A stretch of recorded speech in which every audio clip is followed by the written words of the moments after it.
We know how valuable supply chain here is at VIE, and executives are really being shown that now with the pandemic, with all the challenges, with costs rising in labor and raw materials. Now more than ever, supply chain really needs executive support to be successful.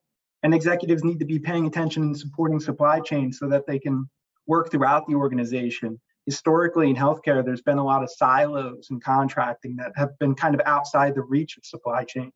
Looking at agreements for physician services, IT agreements in administration, just some of the examples. And really people are starting to see how much value a strong supply chain team brings to the table. And in order for them to really be leveraged throughout the organization, they need that executive support. Welcome to the Healthcare Leadership Experience, a place where healthcare leaders will share proven strategies and innovative approaches to leading the clinical and business side of healthcare. This show is sponsored by VIE Healthcare Consulting, who has proudly helped hospitals save over $700 million in non-labor costs since 1999. Here's your host, Lisa Miller, founder and CEO of VIE Healthcare. Hi, welcome to the Healthcare Leadership Experience. I'm Lisa Miller, and today we're going to be speaking about the healthcare supply chain, and we have Bryan Covert, who is our Managing Director here at VIE Healthcare, joining us. Welcome, Bryan. Thank you for having me. And of course, we have our producer, Lisa Lauder. Lisa, thank you for being here today. Hey, my pleasure. Good to be here. Good to see you, Bryan. You too, Lisa. So today we're going to be speaking about the healthcare supply chain and some trends to be considering as we go into 2022. And really, we're proactive on aspects that are going to be important as we go into a new year with, unfortunately, continuing some challenges with the pandemic and now with supply chain. But I want to just take a step back before I ask Bryan some questions. And the one area that I think has been a positive that has come out of the pandemic is that I'm seeing across the country supply chain leaders and leaders within the hospital building their supply chain. And here's what I have seen in previous years that was concerning. Supply chain departments that were outsourced to companies or aspects that were outsourced to GPOs, or such a over-reliance on GPOs, which then caused hospitals to take away FTEs from the supply chain department. GPOs have a place in our ecosystem. However, as everyone has heard me say, we can't have an over-reliance on one aspect, one strategy. Remember, GPOs are an outsourced provider of services. So their agreements, their services, they also need to be analyzed. So when we have an over-reliance on GPOs, what had ended up happening is that these departments were strict. They were really taken down to the bare bones. And what we need are departments that are strong, that we need to invest in supply chain. We need to build great supply chain departments because that investment and that ROI will be enormous. It'll be a 50 to 1, 100 to 1 ROI, building capabilities, having a strong, diverse team. And those capabilities include, highly skilled strategic sourcing, logistics, critical thinking, negotiation, analytics, but having a really strong team bench and building that bench, looking for the future leaders. So I have seen our clients are investing in adding to the supply chain in really critical strategic positions in the supply chain. I'm so happy to see that. We've been able to support a lot of those hospitals and helping with training programs or analytics or just helping build their team. I've always said it when I started the company 22 years ago. Our job is to support supply chain, support departments, make them better, and increase their skills, because that will help the hospital. Offering to outsource the department, offering to take the department down to bare bones and rely on the GPO services. Those are things that are not sustainable. And we saw that during the pandemic. And now, post, really the initial shock of the pandemic, as we are catching up, although still in it, hospitals are building their supply chain. And I think it's going to have a remarkable impact on the bottom line for those hospitals that have decided that their supply chain needs to be critical thinkers. Should this be part of a GPO agreement? Should we look at off-contract spend? Wait a minute, we have back orders. We're going to need to be proactive. How are we going to be anticipatory? How do we manage inventory? And I am so proud of the organizations that have now invested money in their supply chain. I think that's been a positive. I know a long intro, but I say, we should be doing more of that. The value you'll get in increasing your team members on the supply chain will be just tremendous. So, Bryan, a couple of questions for you. Why should healthcare executives be paying super close attention to supply chain right now? Thank you, Lisa. That is a great intro. You touched on a lot of important topics there. And we always felt like supply chain, and we know how valuable supply chain here is at VIE. And executives are really being shown that now with the pandemic, with all the challenges, with costs rising in labor and raw materials. Now more than ever, supply chain really needs executive support to be successful. And executives need to be paying attention and supporting supply chain so that they can work throughout the organization. Historically in healthcare, there's been a lot of silos in contracting that have been kind of outside the reach of supply chain. Looking at agreements for physician services, IT agreements in administration, just some of the examples. And really people are starting to see how much value a strong supply chain team brings to the table. And in order for them to really be leveraged throughout the organization, they need that executive support. Absolutely. I think there's another addition to why it's so important, because if you think about how much costs go through the supply chain, and there's lots of things to pay attention to, and whether that's infusing technology, automation, just different strategies to get a handle on just not cost and pricing, but maybe inventory, looking at engaging clinicians. It's really important that supply chain has this direct connection to clinicians to have great conversations. And what's that data flow look like? Clinicians could be nurses on the floor. They're very protective about supplies and their patients for good reason. They have to trust inventory levels. And if they don't trust that, of course, we know that they're going to find a way to make sure they have their supplies and kind of hide them on us. So, those conversations with clinicians, you've worked on some really interesting projects with analyzing inventory, ABCD inventory, and being able to track that on different floors as a good way to show nurses, why they can have supplemental stock, not on the floor, and they can trust the data.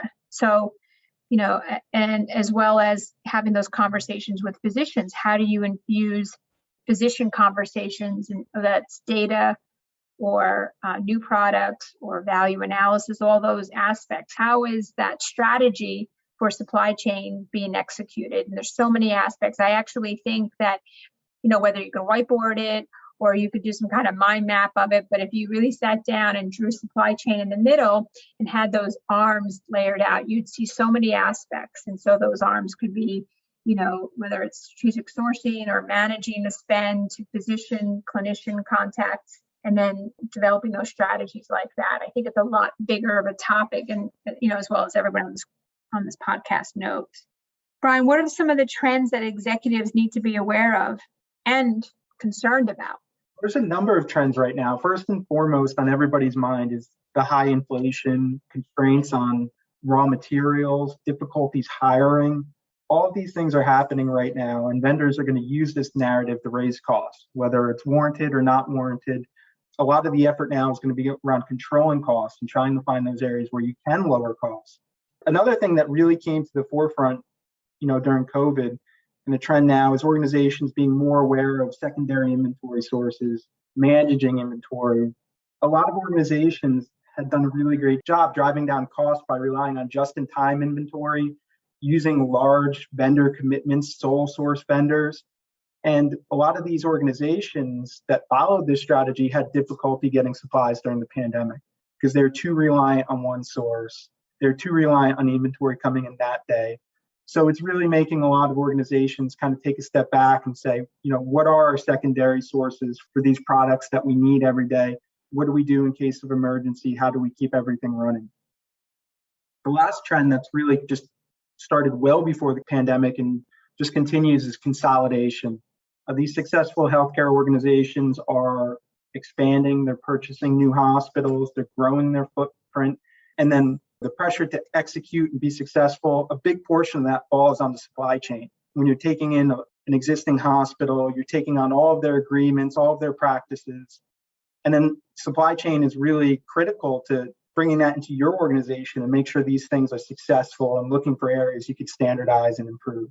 Departments really, are a lot of pressure to do this and do this successfully. And that's where, there's a lot of push towards looking for technological solutions, working with partners, anything that's going to drive efficiency. But there remains a need for a strong supply chain team to get this executed because those technological solutions are only going to bring you so far. No, it's true. And, love technology, right? I mean, we have our own patented technology that extracts the invoice line item details from purchase services invoicing and analyzes them on the line item detail, right? And provides this great cost savings map by a spend map. So, we love technology. However, there is this aspect of technology that either doesn't get used or is underutilized or overutilized too, because people obviously have to do the thinking. There's always a thinking person behind data and analytics, which brings me to this really important topic of spend analytics. And, I feel like that's a big opportunity for hospitals and supply chain is their spend analytics capabilities, right? And their spend analytics capabilities isn't a dashboard, isn't Tableau, Power BI, or any other kind of GPO dashboard. Spend analytics is really platform neutral because it could be done in Excel or Access, but spend analytics is a thinking, it's the structure, it's what things you want to look at as a hospital. Is your spend analytics platform or your spend analytics focus around physician preference items? And are you tracking by physician? Are you tracking by implant? How are you tracking purchase services by line item detail or physician subsidy requests or the renewals or year-over-year increases, month-to-month over increases? I think the biggest opportunity and the biggest growth for supply chain in healthcare is building a really solid spend analytics capability. And you can get help from that. We help a lot of hospitals with spend analytics, so we're pushing that out. But they're making the decision, they're doing the thinking. We can contribute some of our thoughts, but we're just doing the roll up your sleeve, time consuming work. And then we push it out to the hospitals. And now they're able to have the spend analytics in front of them so they can make those decisions. They're not spending time in that data wrangling, pulling disparate data together, right? We're giving them those opportunities. So I think that's a really great opportunity for hospitals to really think about, to plan, is your spend analytics strategy. Like, what is your spend analytics strategy? So other than that, Bryan, what do you think are 3 proactive things that hospitals should be doing in regards to their supply chain? I think number one is just organization, making sure that you have that analytics platform in place, that you understand the key components of your agreements, where you're spending money, and where you can improve.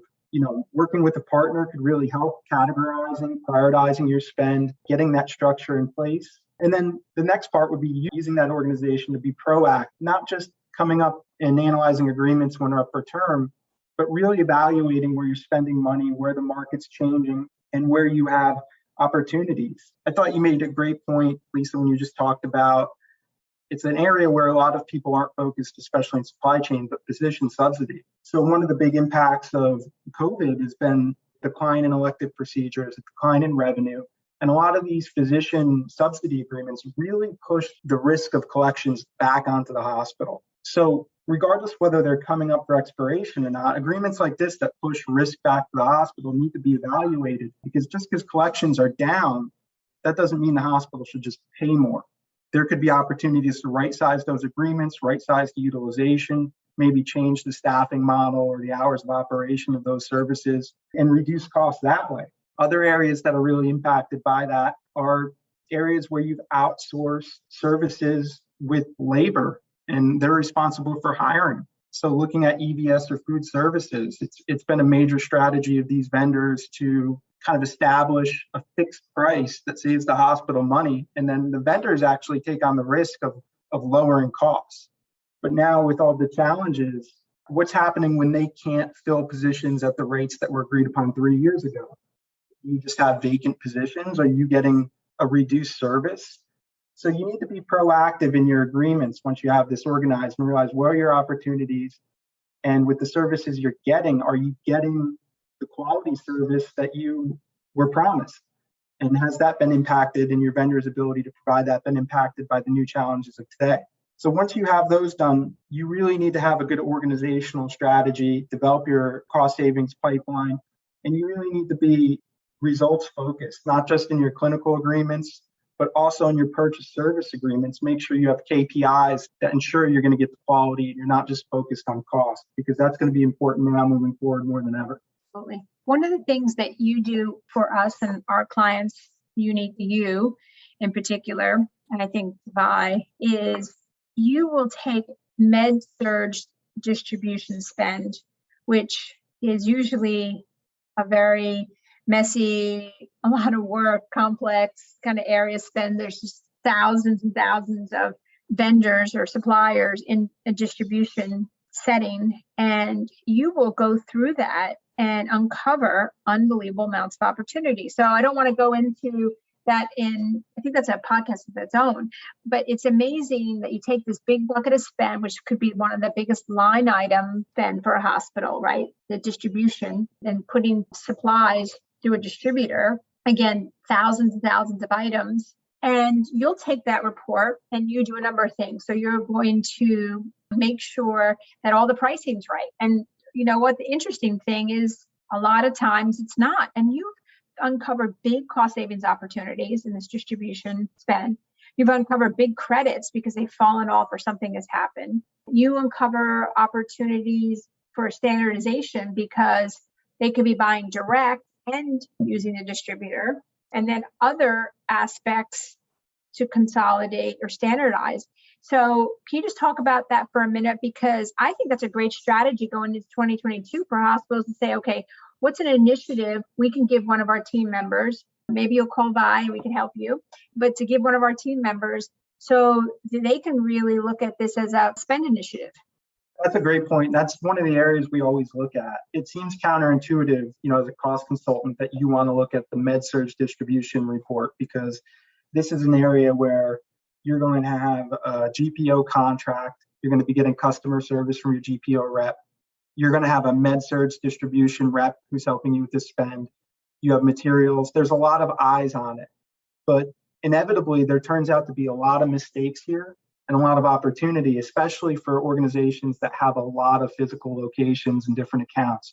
What tends to happen is all of these different eyes that are on this spend really don't have the same priority of the hospital, which is to get the best possible price. When they look at it, is there a contract? Not is there the best contract? And also, does every location pay the same for these items? There's also really kind of a focus on when an issue does come up, fixing it, move forward, and then move on with it. And there's not really a big importance on going back and get it corrected through credits and rebills. And part of the reason is because it's difficult. You're dealing with a manufacturer who's going to a distributor and then you're buying from them. It's easier just to get it fixed and move on. You have to kind of navigate a lot of different components and contract terms to really get at the root of the problem that caused the pricing issue and get it fixed and get it credited. But it's 100% worth doing, and we uncover enormous credits. Just going back 12 months and looking through these discrepancies and looking for purchases that really stick out as not being market competitive through our benchmarking database, flagging them, investigating why they're not getting competitive pricing, not only getting it fixed moving forward, but getting it fixed moving backwards and getting it checked back to the hospital. And the cost savings you're uncovering is just amazing. But the downside is this is very time consuming, a worthwhile effort, but it's very time consuming. Thank you, Bryan. So I hope everyone's enjoyed this episode. I feel like we could talk so much about the supply chain. We are going to be having some healthcare supply chain leaders come on to the Healthcare Leadership Experience. And we have some interesting leaders outside of healthcare who we are now scheduling, and we'll learn from, some of the Fortune 1000 who are leading supply chains and what they can teach healthcare, what we can learn from what they're doing. So we're real excited about those upcoming podcasts.